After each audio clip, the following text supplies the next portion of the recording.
Biológicamente, cuando el cerebro humano se enfrenta a la certeza absoluta de un dolor físico extremo o de una tortura, simplemente se rompe. Claro, colapsa por completo. Exacto. Es que el instinto más primitivo de supervivencia toma el mando de forma brutal. O luchas con una agresividad ciega o huyes despavonido. Sí, es pura química. Al final es la amígdala cerebral secuestrando cualquier atisbo de razón que podamos tener. Tal cual. Pero hoy vamos a sumergirnos en un análisis fascinante sobre cómo un individuo logró, digamos, hackear por completo esa respuesta biológica tan básica. Ujú. Y ojo, no hablamos de un soldado de operaciones especiales moderno ni nada de eso. Hablamos de una figura de hace 2000 años. Y es un terreno de estudio verdaderamente complejo, la verdad, porque estamos tomando a una de las figuras más polarizantes e influyentes de la historia y le estamos quitando cualquier capa mística para examinar puramente su mente. Eso es. Vale, pues vamos a desgranar esto. Sobre la mesa tenemos extractos y apuntes de un libro, El maestro de la vida. Sí, del psiquiatra Augusto Curie. Exacto, de Augusto Curie. Nuestra misión en esta inmersión a fondo es trazar un perfil psicológico, médico y de inteligencia emocional aplicado a Jesús de Nazaret. Pero con una condición muy estricta, impuesta por el propio material de origen. Sí, fundamental. Vamos a observar su comportamiento exclusivamente bajo las peores condiciones imaginables. Momentos de crisis total, humillación pública, dolor extremo. Y hay que dejar algo clarísimo desde el segundo cero, porque es vital para quien nos escucha. Dispara. El objetivo de este análisis no tiene absolutamente nada que ver con debatir dogmas de fe, ni teología, ni religión. No estamos aquí para validar o invalidar ninguna creencia. Por supuesto. Cero sesgos en ese sentido. Lo que hacemos es utilizar la lente de la psiquiatría y la pedagogía, que es lo que propone el autor, para entender cómo este personaje histórico gestionó el miedo visceral y el caos. Es un caso de estudio sobre los límites de la mente humana, sin tomar ningún partido ideológico. Totalmente neutral. Y fíjate que la premisa de la que parte el autor es un golpe directo a la soberbia intelectual moderna.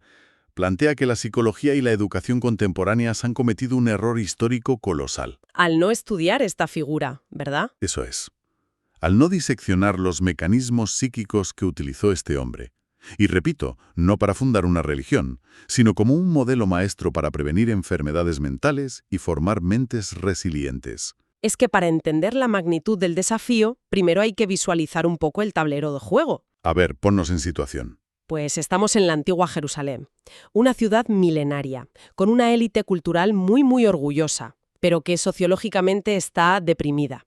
Está asfixiada por el control del Imperio Romano. Un ambiente de apatía total, vamos. Ya te digo, un entorno donde la población vive atrapada entre el resentimiento hacia el invasor y la sumisión forzada. Las estructuras de poder mantienen su estatus a base de reglas rígidas. Un control social asfixiante. Y en medio de esa inercia casi patológica, aparece una figura que rompe por completo el paradigma establecido. Y lo que desestabiliza a las autoridades no es que levante un ejército armado, es su perfil de origen, que rompe todos los esquemas. Es que el contraste es sociológicamente brutal. No es un aristócrata educado en la mejor academia romana, ni un general. Es un artesano. Alguien de a pie. Fíjate en la imagen que se describe. Un hombre de manos ásperas, acostumbrado a tallar madera, pero que de repente demuestra una capacidad quirúrgica para tallar la emoción humana. Es una metáfora preciosa que usa el autor, sí. Y un individuo completamente desarmado, que no ejerce coacción sobre nadie, pero genera un magnetismo tan desproporcionado que las multitudes literalmente se aplastan solo para escucharle. A nivel de dinámicas de poder, esto es fascinante. Haciendo un paralelismo salvaje, es como si hoy, imagínate, un trabajador manual de una cadena de montaje entrara con la ropa manchada de grasa en la sala de juntas de una megacorporación. Ya veo por dónde vas. Y en 5 minutos dejar en evidencia a todos los directores ejecutivos de traje, desarmando sus estrategias de liderazgo frente a todos los empleados. El pánico en esa junta directiva sería absoluto. Claro. Sin embargo, el texto insiste en que era una figura dócil, pacífica. Entonces, ¿cuál es el mecanismo exacto que convierte a alguien así en el objetivo principal del Estado? Pues la amenaza real era de naturaleza cognitiva. A ver, la violencia física es predecible y el Imperio Romano sabía cómo aplastarla en cuestión de horas. Tenían a las legiones para eso, claro. Exacto. Pero la inteligencia lúcida es inmanejable para un sistema opresivo. Lo que el autor detalla es una auténtica guerra dialéctica. Sí, los debates públicos. Los líderes políticos y religiosos intentaban constantemente acorralarle, lanzando preguntas trampa para que cayera en contradicciones lógicas o cometiera sedición verbal. Querían destruir su credibilidad. Que al final es el pilar de cualquier liderazgo. Si pierdes eso, estás acabado. Tal cual. Pero la agudeza mental que mostraba dejaba a la élite paralizada. Rompía las convenciones, destrozaba prejuicios y proponía un modelo de relaciones humanas inaudito para la época. Básicamente hackeó el sistema operativo de la sociedad usando solo el lenguaje y una lectura profunda de la mente humana. Desestabilizó intelectualmente todo el sistema sin levantar una sola espada. Es brutal. Pero claro, si el intelecto era su arma principal en los debates, llega un momento en que el texto gira hacia sus acciones y sobre todo hacia su vulnerabilidad emocional. Sí, aquí entra el caso de Lázaro. Eso es, el autor utiliza este evento como el catalizador definitivo de la ruptura con la élite, y lo aborda desde una perspectiva médica que sinceramente choca bastante. Desde el punto de vista clínico, el autor pone las cartas sobre la mesa. La biología dicta que tras 15 minutos de parada cardíaca sin reanimación, el cerebro sufre daños neurológicos irreversibles. Por la falta de oxígeno, claro. Exacto. Las áreas de la memoria y la consciencia colapsan, fisiológicamente no hay retorno. Y frente a esta ley inquebrantable, se presenta el escenario de Lázaro, con 4 días de fallecimiento. Una locura a nivel biológico. Las acciones descritas causan una fractura total en las leyes de la física y la biología conocidas. Pero lo verdaderamente relevante en el análisis de Curie no es el milagro en sí. Aquí es donde se pone realmente interesante la cosa. El bisturí del psiquiatra se centra en la reacción emocional que precede a esa acción. Espera, detengámonos ahí un segundo. Porque aquí el material presenta una fricción lógica importante para mí. Se relata que, al ver a una mujer llorando desesperadamente por la pérdida, él se derrumba. Llora abiertamente en público, sí.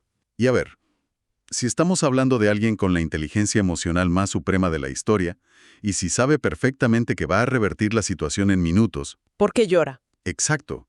¿Por qué derrumbarse? Parece, desde una óptica moderna, un fracaso absoluto del autocontrol. Ya. Piensa en el mundo corporativo político de hoy. Un líder que se echa a llorar frente a su equipo en medio de una crisis es percibido inmediatamente como alguien inestable y frágil. Pero es que esa es la trampa del liderazgo tradicional. Solemos confundir la inteligencia emocional con la supresión emocional. Creer que el líder tiene que ser un robot, no. Un bloque de hielo impenetrable, exacto. Y el texto argumenta lo contrario.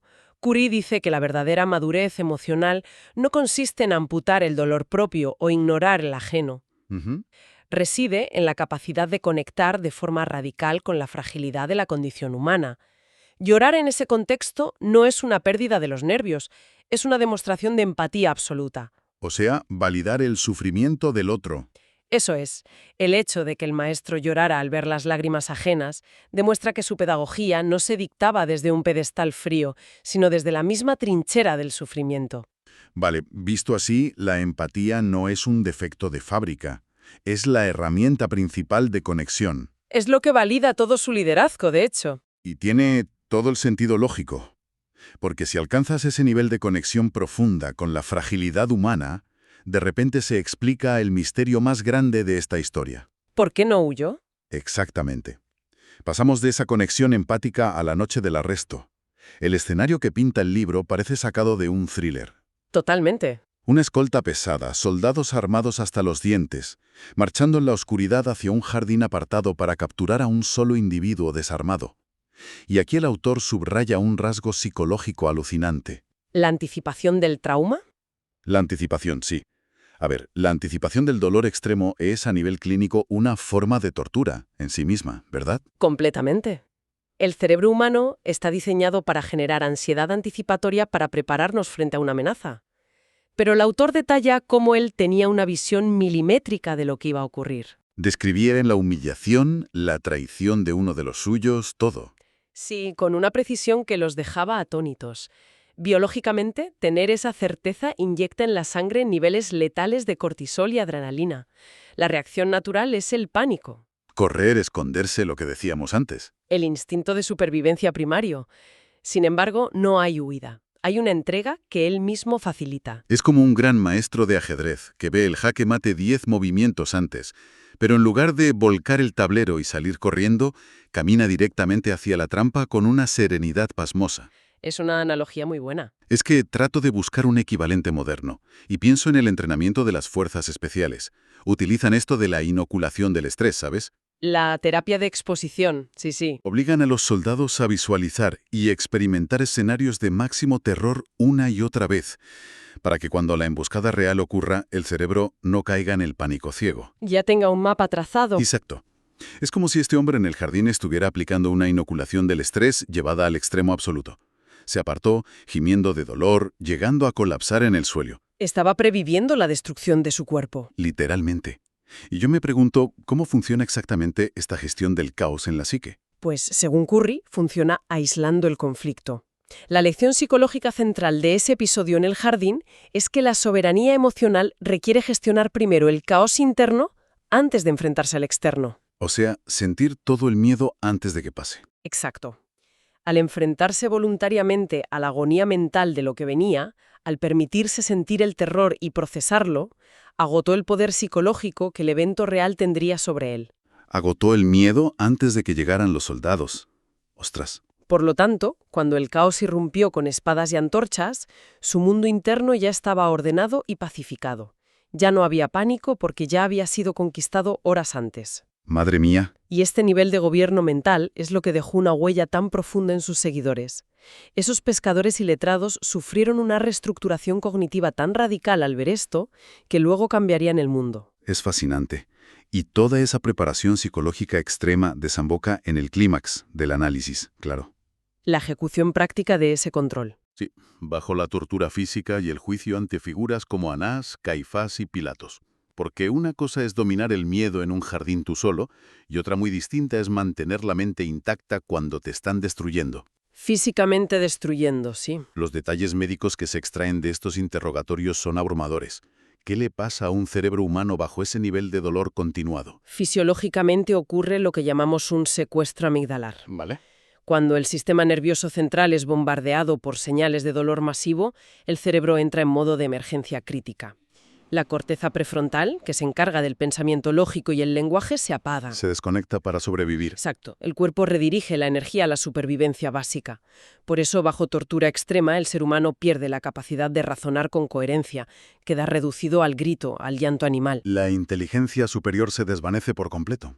Pero el análisis psiquiátrico de estos eventos muestra un cuadro fisiológicamente imposible. Caminando ensangrentado y condenado a muerte, mantuvo una lucidez tal que producía frases muy profundas. Poéticas y filosóficas incluso. Sí. Su corteza prefrontal seguía operando al máximo nivel en medio del colapso físico. Es un dominio sobre la biología que cuesta asimilar. Y hay un elemento de esta fase que me parece el arma psicológica definitiva. El silencio. El silencio, sí. El texto destaca que frente a la humillación pública, ante gobernadores que tenían el poder absoluto, en lugar de defenderse o suplicar, ofreció silencio. Mantuvo una serenidad inquebrantable. Y esto invierte la dinámica de poder. Un torturador busca desesperadamente una reacción. Buscan el miedo, la ira, porque esa reacción valida su poder.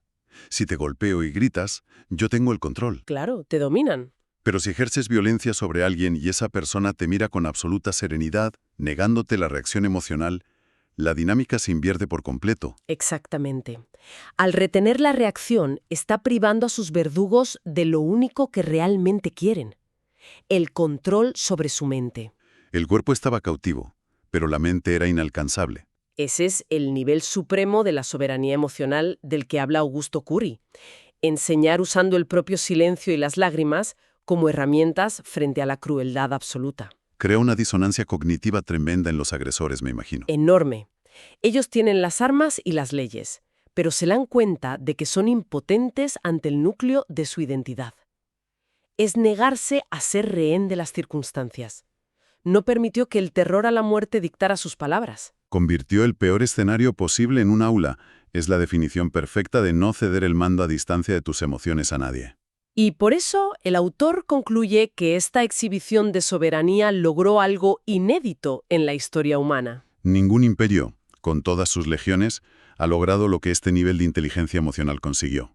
Fracturar la línea del tiempo partiendo la historia en dos con la fuerza de su comportamiento. Y ese es el corazón del legado de este análisis, la verdad. Más allá del contexto histórico, es un tratado vivo sobre cómo preservar nuestra identidad. Que empíricamente, según Caury, el ser humano tiene el potencial de gobernar su territorio mental, por muy caótico que sea el exterior. Es la prueba de que el espíritu humano puede permanecer soberano frente al colapso total. Bueno, ha sido una travesía intelectual muy intensa. Hemos visto cómo un artesano desarmado paralizó a la élite con su lucidez. Ujú. Hemos analizado la empatía como fuerza motriz, cómo la anticipación funcionó como inoculación psicológica y cómo la biología del estrés fue doblegada por una mente en paz. Y al cerrar esta disección de las ideas de Curie, surge una perspectiva ineludible que aterriza directamente en nuestro presente. A ver, cuéntanos. Si este análisis nos expone a alguien capaz de gobernar con mano firme su mundo interior mientras su mundo físico era aniquilado, surge una pregunta crítica para quien nos escuche hoy. Te escucho. Frente a las fricciones cotidianas, un rechazo laboral, la ansiedad por la opinión ajena o las pequeñas crisis diarias, ¿hasta qué punto somos prisioneros voluntarios de nuestras propias mentes, olvidando que la llave para ser emocionalmente libres siempre ha estado en nuestro interior? Ostras, es una reflexión que desmonta todas las excusas que usamos frente a nuestros miedos diarios, la verdad. Da que pensar, desde luego. Queda claro que las lecciones más revolucionarias sobre resiliencia no se escribieron desde la comodidad, sino navegando por el sufrimiento más oscuro. Es una invitación enorme a replantearnos quién tiene el control. Ha sido un placer poner estos conceptos sobre la mesa. Igualmente, gracias a toda nuestra audiencia por acompañarnos en esta profunda exploración. Seguiremos cuestionando y buscando el porqué detrás de lo asombroso. Hasta la próxima.